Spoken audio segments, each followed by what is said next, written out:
Good evening. তো তীর্থ রান্নাঘরে সবাইকে স্বাগত। চলে এলাম আবার একটা রেসিপি নিয়ে। আমার ছেলের জন্মদিন ছিল মঙ্গলবারে, তাই মঙ্গলবারে কিছু খায় না বলে আমরা বুধবার দিনকে এই পালনটা করলাম।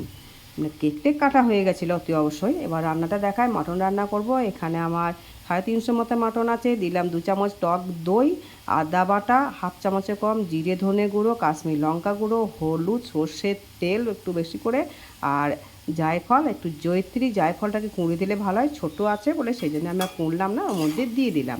দিয়ে ব্যাস ম্যারিনেট করা থাকলো। আর এদিকে পেঁয়াজ আর রসুন আর কড়াইয়ের মধ্যে সর্ষের তেল গরম করে একটু চিনি আর শুকনো লঙ্কা ফোড়ন দিয়ে এটা বেশ লাল করে ভাজা ভাজা শুরু করে দিলাম। দিয়ে দিলাম একটু টমেটো, ছোটো মতো টমেটো দিয়েছি, কারণ বেশি বড় টমেটো দিই না, এখানে দই দেওয়া আছে। আর দিয়ে দিলাম আরও একটুখানি আদা বাটা, এখানে 1 চামচা মতো দিলাম, আর ওখানে হাফ চামচের কম ছিল। একটু জল দিয়ে দিলাম, নাহলে মশলাটা পুড়ে যাবে। আর দিয়ে দিলাম একটু হলুদ, না দিলে রঙটা খেলছিল না।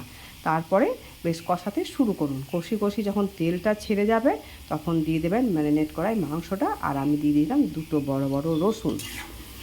এবার কষান আর বাকি ধোবার জলটাকে দিয়ে দেন।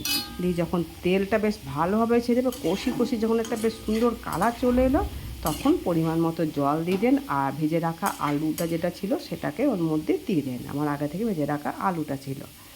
এবার পরিমাণ মতো জল দিয়ে আর একটুখানি নুন দিয়ে দেন, যদি লাগে দিয়ে দেবেন, না হলে বাদ দেন। তারপরে আমি এটা কুকারের মধ্যে দিয়ে দিলাম। খুব সুন্দর দেখেছেন, কালারটা দেখেছেন, দুর্দান্ত হয়েছে। এবার এক বাটি মাংস তুলে নিলাম।